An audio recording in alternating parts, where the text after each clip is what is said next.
Hi everyone, this is doctor Gautami Acharya.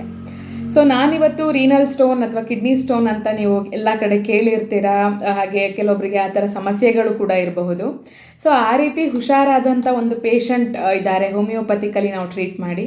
So actual ಆಗಿ homeopathy ಯಾವುದಕ್ಕೆ ಬೇಗನೆ ಎಲ್ಲರಿಗೂ ನೆನಪಾಗುತ್ತೆ ಅಂತ ಹೇಳಿದ್ರೆ ಕಿಡ್ನಿ ಸ್ಟೋನ್ಗೆ. ಯಾಕಂದರೆ ಆದಷ್ಟು ಬೇಗನೆ ಹೋಮಿಯೋಪತಿಕಲಿ ನಾವು ಕಿಡ್ನಿ ಸ್ಟೋನ್ಸ್ನ ರಿಮೂವ್ ಮಾಡ್ಬೋದು, ಹಾಗೆಯೇ ಪರ್ಮನೆಂಟಾಗಿ ಹುಷಾರಾಗ್ತಾರೆ. ಸೊ ಆ ರೀತಿ ಹುಷಾರಾದಂಥ ಒಬ್ಬರು ಪೇಷಂಟ್ ಇದ್ದಾರೆ ಇವತ್ತು. ಹಾಗೆಯೇ ಕಿಡ್ನಿ ಸ್ಟೋನ್ ಯಾಕೆ ಬರುತ್ತೆ, ಹಾಗೆಯೇ ಅದಕ್ಕೆ ಏನು ಡಯಟ್ ತೊಗೊಳ್ಬೇಕು, ಹಾಗೆಯೇ ಕಿಡ್ನಿ ಸ್ಟೋನ್ ರಿಮೂವ್ ಮಾಡಲಿಕ್ಕೆ ನೀವು ಯಾವ ರೀತಿ ಎಕ್ಸರ್ಸೈಸು ಡಯಟ್ನ ಮಾಡಬೇಕು, ಪ್ರತಿಯೊಂದೂ ನಾನು ಈ ವಿಡಿಯೋದಲ್ಲಿ ತಿಳಿಸ್ಕೊಡ್ತೀನಿ. ಸೊ ಕೊನೆ ತನಕ ವಿಡಿಯೋ ವಾಚ್ ಮಾಡಿ.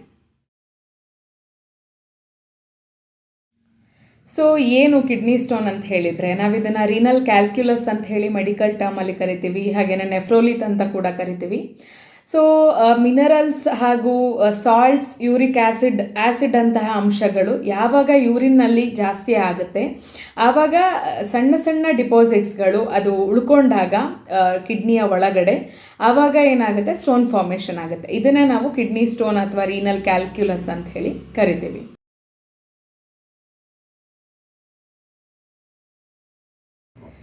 Incidence of the kidney stone ನಾವು ನೋಡೋದಾದರೆ ಹೆಚ್ಚಿಗೆ ಇದು ಪುರುಷರಲ್ಲಿ ಕಾಣಿಸ್ಕೊಳ್ಳುತ್ತೆ. So it is more in males than females.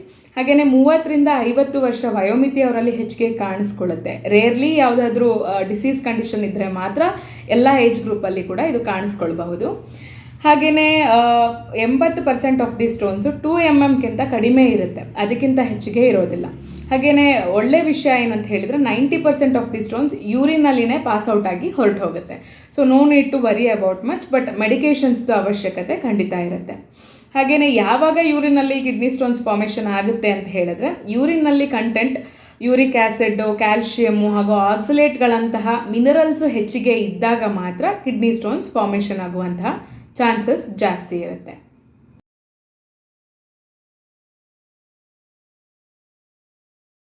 So kidney stone ಇರುವಂತಹ ಪೇಷಂಟಲ್ಲಿ ಏನೇನು ಲಕ್ಷಣಗಳು ನಮಗೆ ಕಾಣಿಸುತ್ತೆ ಅಂತ ನಾವು ನೋಡೋದಾದರೆ, ಸೊ ಸಿವಿಯರ್ ಅಬ್ಡೊಮೈನಲ್ ಪೇಯ್ನ್ ಇರುತ್ತೆ, ಕಂಟಿನ್ಯೂಸ್ ಆಗಿ ಅತಿಯಾದ ಹೊಟ್ಟೆ ನೋವು ಇರುವಂಥದ್ದು, ಹಾಗೆಯೇ ವಾಕರಿಕೆ ಬರುತ್ತೆ ಪೇಷಂಟಿಗೆ, ನಾಸಿಯಾ ಸೆನ್ಸೇಷನ್ ಅಂತ ಹೇಳಿ ಕರಿತೀವಿ, ವಾಮಿಟಿಂಗ್ ಆಗುತ್ತೆ ಕೆಲವೊಬ್ಬರು ಪೇಷಂಟಿಗೆ, ಹಾಗೆಯೇ ಬ್ಲಡ್ ಪ್ರೆಷರ್ ಜಾಸ್ತಿ ಆಗುತ್ತೆ, BP ಜಾಸ್ತಿ ಆಗುತ್ತೆ, ಹಾಗೆಯೇ ದೇಹದ ಉಷ್ಣತೆ, ಬಾಡಿ ಟೆಂಪ್ರೇಚರ್ ಜಾಸ್ತಿ ಆಗುತ್ತೆ, ಬೇಸಲ್ ಬಾಡಿ ಟೆಂಪ್ರೇಚರ್, ಹಾಗೆಯೇ ರೆಸ್ಪೈರೇಷನ್ ಕೂಡ ಕೆಲವೊಂದು ಪೇಷಂಟ್ಸಿಗೆ ಜಾಸ್ತಿ ಆಗುತ್ತೆ, ಕೆಲವೊಬ್ಬರಿಗೆ ಕಡಿಮೆ ಆಗುತ್ತೆ, ಉಸಿರಾಟ ಏರ್ಪೇರ್ ಆಗುತ್ತೆ, ಫಟೀಗ್ ಅಂತ ಹೇಳ್ತೀವಿ, ತುಂಬ ನಿತ್ರಾಣವಾಗ್ತಾರೆ ಪೇಷಂಟು, ಹಾಗೆಯೇ ಸ್ಟಡಿ ಪೇಯ್ನ್ ಅಂದರೆ ಆವಾಗವಾಗ ಬಿಟ್ಟು ಬರುವಂತಹ ನೋವು ಒಂದೇ ಜಾಗದಲ್ಲಿ ಪದೇ ಪದೇ ನೋವಾಗ್ತಾ ಇರುತ್ತೆ. ಸೊ ಕೆಲವೊಬ್ಬರಿಗೆ ಮುಳ್ಳು ಚುಚ್ಚಿದಾಗ ಆಗುತ್ತೆ, ರೀನಲ್ ಕೊಲಿಕ್ ಅಂತ ಹೇಳಿ ಕರಿತೀವಿ, ಅದನ್ನು ಒಂದೇ ಸಲ ತಡೆಯೋಕ್ಕಾಗಲ್ಲ, ಅಗೋನೈಸಿಂಗ್ ಪೇಯ್ನ್ ಅಂದರೆ ತಡೆಯಲಾರದಂತಹ ನೋವಿರುತ್ತೆ. ಸೊ ಇದಿಷ್ಟ್ರ ಜೊತೆಗೆ ಆಲಿಗುರಿಯಾ ಅಂತ ಹೇಳಿ ನಾವು ಕರಿತೀವಿ, ಯಾವಾಗ ಒಂದು ದಿನಕ್ಕೆ 400 ml ಕಡಿಮೆ ಯೂರಿನ್ ಪಾಸ್ ಆಗುತ್ತೆ, ಅದಕ್ಕೆ ಆಲಿಗುರಿಯಾ ಅಂತ ಕರೀತಾರೆ. ಹಾಗೆಯೇ ಅನೂರಿಯಾ ಅಂತ ಹೇಳಿದರೆ ಕಂಪ್ಲೀಟಾಗಿ ಯೂರಿನ್ ಸ್ಟಾಪ್ ಆಗುತ್ತೆ, ಯಾವಾಗ ಕಿಡ್ನಿ ಸ್ಟೋನು ರೀನಲ್ ಚಾನಲ್ನ ಕ್ಲೋಸ್ ಮಾಡುತ್ತೆ. ಸೊ ಯೂರಿನ್ ಪಾಸ್ ಆಗಲಿಕ್ಕೆ ಕಷ್ಟ ಆಗುತ್ತೆ, ಆವಾಗ ಆಬ್ಸ್ಟ್ರಕ್ಷನ್ ಆಗಿ ಅದನ್ನು ಅನೂರಿಯಾ ಅಂತ ಹೇಳಿ ಕರೀತಾರೆ. ಹಿಮ್ಯಾಚೂರಿಯಾ ಅಂತ ಹೇಳಿ ಕರಿತೀವಿ, ಅಂದರೆ ಬ್ಲಡ್ ಮಿಕ್ಸ್ಡ್ ಯೂರಿನ್, ಸೊ ರಕ್ತ ಮಿಶ್ರಿತವಾಗಿರುವಂತಹ ಯೂರಿನ್ ಕೂಡ ಇರುತ್ತೆ. ಸೊ ಅದಕ್ಕೆ ನಾವು ಕಂಪ್ಲೀಟಾಗಿ ಹಿಮ್ಯಾಚೂರಿಯಾ ಅಂತ ಹೇಳಿ ಕನ್ಸಿಡರ್ ಮಾಡ್ತೀವಿ. ಸೊ ಈ ಎಲ್ಲ ಲಕ್ಷಣಗಳು ಕಾಣಿಸ್ಕೊಳ್ಳುತ್ತೆ ಪೇಷಂಟಲ್ಲಿ. ಇದ್ರ ಜೊತೆಗೆ ಲಾಯಿನ್ ಪೇಯ್ನ್ ಅನ್ನೋದು ಒಂದು ಮಾರ್ಕೆಟ್ ಸಿಂಪ್ಟಮ್, ಅಂದರೆ ಫ್ಲ್ಯಾಂಕ್ ರೀಜನ್ ಅಂತ ಕರಿತೀವಿ, ಲಾಯಿನ್ ರೀಜನ್ ಅಂತ ಕರಿತೀವಿ. ಸೊ ಬೆನ್ನಿನ ಜಾಗದಲ್ಲಿ, ಸೊಂಟದ ಹಿಂಭಾಗದಲ್ಲಿ ಕಂಪ್ಲೀಟಾಗಿ ನೋವು ಜಾಸ್ತಿ ಆಗುತ್ತೆ ಪೇಷಂಟಿಗೆ. ಸೊ ಇದು ಕಿಡ್ನಿ ಸ್ಟೋನ್ ಇದೆ ಅಂತ ಕನ್ಫರ್ಮ್ ಆಗಿ ನಾವು ಹೇಳಬಹುದು. ಸೊ ಇದಿಷ್ಟು ಲಕ್ಷಣಗಳು ನಾವು ಕಿಡ್ನಿ ಸ್ಟೋನ್ ಪೇಷಂಟಲ್ಲಿ ಕಾಣಿಸ್ಕೊಳ್ಳುತ್ತೆ.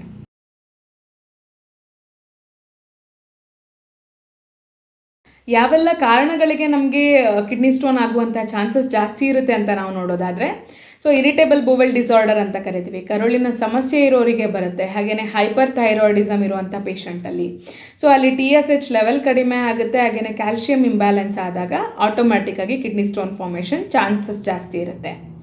ಸೊ ಇದಿಷ್ಟರ ಜೊತೆಗೆ pH ಬ್ಯಾಲೆನ್ಸ್ ಆಗಿಲ್ಲ, ಯೂರಿನಲ್ಲಿ pH ಜಾಸ್ತಿ ಆದರೆ ಹಾಗೆ ಕಡಿಮೆ ಆದರೆ ಕೂಡ immediately kidney stone formation increase ಆಗುತ್ತೆ. ಹಾಗೆಯೇ ಡಿಹೈಡ್ರೇಷನ್ ಅಂತ ಕರಿತೀವಿ, ಸೊ ಸತತವಾಗಿ ನೀರಿನಂಶ ಕಡಿಮೆ ಇದ್ದರೆ ದೇಹದಲ್ಲಿ ತಿಂಗಳು ವರ್ಷಗಟ್ಟಲೆ ಕಾಲ, ಸೊ ಕಿಡ್ನಿ ಸ್ಟೋನ್ ಫಾರ್ಮೇಷನ್ ಬೇಗ ಜಾಸ್ತಿ ಆಗುತ್ತೆ. ಸೊ ಇದಿಷ್ಟರ ಜೊತೆಗೆ ಫ್ಯಾಮಿಲಿಯಲ್ ಹಿಸ್ಟ್ರಿಯಲ್ಲಿ ಅಥವಾ ಪರ್ಸ್ನಲ್ ಹಿಸ್ಟ್ರಿಯಲ್ಲಿ ಏನಾದರೂ ಕಿಡ್ನಿ ಸ್ಟೋನ್ ಚಾನ್ಸಸ್ ಇದ್ದರೆ, ಮುಂಚೆ ಆಗಿದ್ದರೆ, ಸೊ ಆವಾಗಲೂ ಕೂಡ ಕಿಡ್ನಿ ಸ್ಟೋನ್ ಆಗುತ್ತೆ. ಹಾಗೆಯೇ ಡ್ರಿಂಕಿಂಗ್ ಆ್ಯಂಡ್ ಕುಕ್ಕಿಂಗ್ ವಾಟರಲ್ಲಿ ಮಿನರಲ್ ಕಂಟೆಂಟ್ಸ್ ಜಾಸ್ತಿ ಇದ್ದರೆ ಕೂಡ ಕಿಡ್ನಿ ಸ್ಟೋನ್ಸ್ ಜಾಸ್ತಿ ಆಗುತ್ತೆ. ಸೊ ಈ ಎಲ್ಲ ಮುಖ್ಯವಾದ ರೀಸನ್ಗಳು ನಮಗೆ ಕಿಡ್ನಿ ಸ್ಟೋನಲ್ಲಿ ಕಾಣಿಸ್ಕೊಳ್ಳುತ್ತೆ. ಕಿಡ್ನಿ ಸ್ಟೋನ್ ಯಾಕೆ ಆಗ್ಬೋದು ಅಂದರೆ ಇದೆಲ್ಲ ಪರ್ಟಿಕ್ಯುಲರ್ ರೀಸನ್ಸ್. ಸೊ ಮುಖ್ಯವಾಗಿ ಯಾವ ರೀತಿಯ ಆಹಾರ ಕ್ರಮಗಳಿಂದ ಕಿಡ್ನಿ ಸ್ಟೋನ್ ಕಡಿಮೆ ಆಗುತ್ತೆ ಹಾಗೆಯೇ ಬರೋದಿಲ್ಲ ಅಂತ ನಾವು ನೋಡೋದಾದರೆ, ಮೊದಲನೇದಾಗಿ water is the best medicine for kidney stone. Actually ನೀರು ಚೆನ್ನಾಗಿ ತೊಗೊಂಡ್ರೆ, ದಿನಕ್ಕೆ ಒಂದು 3ರಿಂದ 3.5 ಲೀಟರಷ್ಟು ನೀರು ಕುಡಿದ್ರೆ, 14 ಕಪ್ಪಷ್ಟು ನೀರನ್ನ ನೀವು ತೊಗೊಳ್ತಾ ಇದ್ದೀರಾ ಅಂತ ಹೇಳಿದ್ರೆ ಕಿಡ್ನಿ ಸ್ಟೋನ್ ಬರೋ ಚಾನ್ಸಸ್ ಕಡಿಮೆ. ಹಾಗೆಯೇ ಇರೋರಿಗೂ ಕೂಡ ಕಿಡ್ನಿ ಸ್ಟೋನ್ ಕಡಿಮೆ ಆಗುತ್ತೆ. ಇದ್ರ ಜೊತೆಗೆ ರೀಹೈಡ್ರೇಷನ್ ಅಂದರೆ ನೀವು ಆಗಾಗ ಎಳೆನೀರು ಅಥವಾ ತಂಪು ಪಾನೀಯಗಳನ್ನ ತಾಜಾ ಆಗಿರುವಾಗ ತೊಗೊಳ್ಬೇಕು. ಹಾಗೆಯೇ ಆ್ಯಸಿಡಿಕ್ ಕಾರ್ಬೋನೇಟೆಡ್ ಡ್ರಿಂಕ್ಸ್ನ ಅವಾಯ್ಡ್ ಮಾಡಬೇಕು. ಹಾಗೆಯೇ ಡಯೆಟಲ್ಲಿ ಕ್ಯಾಲ್ಶಿಯಂ ಮತ್ತು ಆಕ್ಸಲೇಟ್ ಹೆಚ್ಚಿಗೆ ಇರುವಂತಹ ಅಂಶಗಳನ್ನ ಅವಾಯ್ಡ್ ಮಾಡಿ.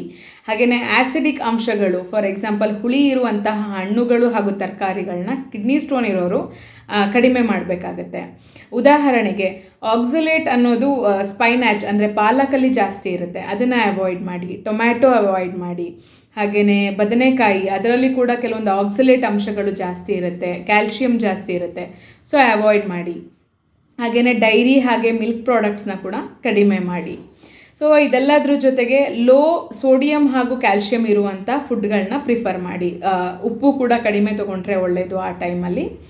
ಹಾಗೆಯೇ ನೀರಿನ ಅಂಶ ಹೆಚ್ಚಿಗೆ ಇರುವಂತಹ ತರಕಾರಿಗಳು, ಆಹಾರ ಪದಾರ್ಥಗಳು, ಸೌತೆಕಾಯಿ, ಕಲ್ಲಂಗಡಿ ಹಣ್ಣು, ಎಳೆನೀರು ಇಂಥದ್ದನ್ನು ಹೆಚ್ಚಿಗೆ ಸೇವಿಸಿ.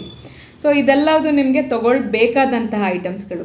ಸೊ ತೊಗೊಳ್ಳೇಬಾರ್ದಂತೆ ಇರೋದು ಯಾವುದು ಅಂತ ಹೇಳಿದ್ರೆ, ನಾನು ಆಗಲೇ ಹೇಳಿದಾಗೆ ಪಾಲಕ್ ಸೊಪ್ಪು ಯೂಸ್ ಮಾಡೋದು ಕಡಿಮೆ ಮಾಡಿ, ಅದರಲ್ಲಿ ಆಕ್ಸಲೇಟ್ ಅಂಶ ಜಾಸ್ತಿ ಇರುತ್ತೆ. ಸ್ಟ್ರಾಬೆರೀಸ್ ಕಡಿಮೆ ಮಾಡಿ, ಪೀನಟ್ಸ್ ಅಂದರೆ ಕಡಲೆ ಬೀಜ ಕಡಿಮೆ ಮಾಡಿ.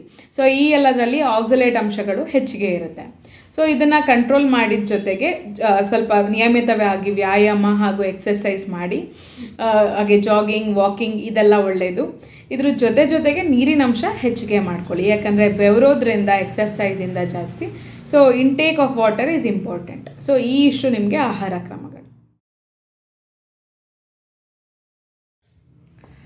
ಸೊ ನಾನು ಆಗಲೇ ಹೇಳಿದ ಹಾಗೆ ಒಂದು ರಿವ್ಯೂ ಇದೆ ಪೇಷಂಟ್ದು, ಕಿಡ್ನಿ ಸ್ಟೋನಿಂದ ಹುಷಾರಾಗಿರೋದು, ಹೋಮಿಯೋಪತಿಕಲ್ಲಿ ಟ್ರೀಟ್ ಮಾಡಿದ್ವಿ ಅಂತ. ಸೊ ಆ ಪೇಷಂಟ್ ರಿವ್ಯೂ ಇದೆ, ಪ್ಲೀಸ್ ಡೂ ವಾಚ್ ಇಟ್. నా పేరు శ్రీత, 37 నాకు. కిడ్నీలో రవ్వ ఉండే, ఇప్పుడు తక్కువ అయింది. 4 ತಿಂಗಳು ತೊಗೊಂಡಿವಿ. ಡಾಕ್ಟರ್ ಗೌತಮ್ ಅವ್ರದ್ದು ಕಮ್ಮಿ ಆಗಿದ್ದೀವಿ, ನಾರ್ಮಲ್. ಸೊ ಟ್ರೀಟ್ಮೆಂಟ್ ಸ್ಟಾರ್ಟ್ ಮಾಡೋದಕ್ಕೆ ಮುಂಚೆ ಪೇಷಂಟಿಗೆ ಸ್ಟೋನು ಇಷ್ಟು ಸೈಜಲ್ಲಿತ್ತು ಬಿಫೋರ್ ಟ್ರೀಟ್ಮೆಂಟ್. ಆಫ್ಟರ್ ಟ್ರೀಟ್ಮೆಂಟ್ ಒಂದು 2-3 ಮಂತ್ಸ್ ಆದಮೇಲೆ ಪೇಷಂಟಿಗೆ ಸ್ಟೋನ್ ರೆಡ್ಯೂಸ್ ಆಯಿತು. ಸೊ ಕಂಪ್ಲೀಟ್ಲಿ ಟ್ರೀಟ್ಮೆಂಟ್ ಆಗುವಾಗ ಈಗ ಪೇಷಂಟ್ದು ಕಂಪ್ಲೀಟ್ ನೋ ಕ್ಯಾಲ್ಕ್ಯುಲಸ್ ರಿಪೋರ್ಟ್ ಬಂದಿದೆ, ಕಿಡ್ನಿ ಸ್ಟೋನ್ ಕ್ಲಿಯರ್ ಆಗಿರೋ ರಿಪೋರ್ಟ್ ಇದು. So these are the results of homeopathic treatment. So we are happy for the patients happiness. So kidney ಸ್ಟೋನ್ಸಿಗೆ ಆ್ಯಕ್ಚುಲಾಗಿ homeopathy famous, ಯಾಕಂತ ಹೇಳಿದ್ರೆ ಇಮಿಡಿಯೇಟ್ಲಿ ರಿಸಾಲ್ವ್ ಆಗುತ್ತೆ ಸ್ಟೋನ್, ತುಂಬ time ತೊಗೊಳ್ಳಲ್ಲ. 2 mm to 10 mm ವರೆಗೂ ಇರುವಂಥ ಎಲ್ಲ ಸ್ಟೋನ್ಸ್ನು ಆದಷ್ಟು ಬೇಗ ಹುಷಾರಾಗುತ್ತೆ, ಮತ್ತು ಏನು ಡೈಲ್ಯೂಟ್ ಆಗುತ್ತೆ ಯೂರಿನಲ್ಲಿನೇ. No need of any surgery ಬೇಕು ಅಥವಾ ಆಪ್ರೇಷನ್ ಆಗಬೇಕು, ಲಿಥೋಟ್ರಿಪ್ಸಿ ಆಗಬೇಕು, ಯಾವುದೂ ಇರಲ್ಲ. ಸ್ಟಿರಾಯ್ಡ್ಸ್ ಬೇಕು, ಯಾವುದೂ ಇರಲ್ಲ. ಮತ್ತೆ ಫಾರ್ಮೇಷನ್ ಆಗುವಂಥ ಚಾನ್ಸಸ್ಸು ತಪ್ಪುತ್ತೆ. ಹಾಗೆಯೇ ಅದ್ರ ಜೊತೆಗೆ ಪೇಷಂಟು ಕೂಡ ಡಯಟ್ ಫಾಲೋ ಮಾಡಬೇಕಾಗತ್ತೆ. So these are the results. ದಯವಿಟ್ಟು ಈ ಚಾನಲ್ನ ಸಬ್ಸ್ಕ್ರೈಬ್ ಮಾಡಿ, ವಾಚ್ ಮಾಡಿ, ಹಾಗೆ ಅವಶ್ಯಕತೆ ಇರೋ ಎಲ್ಲರಿಗೂ ಶೇರ್ ಮಾಡಿ. ಇದೇ ರೀತಿ ನಿಮ್ಮ ಪ್ರೋತ್ಸಾಹ ಇರಲಿ. Thank you so much.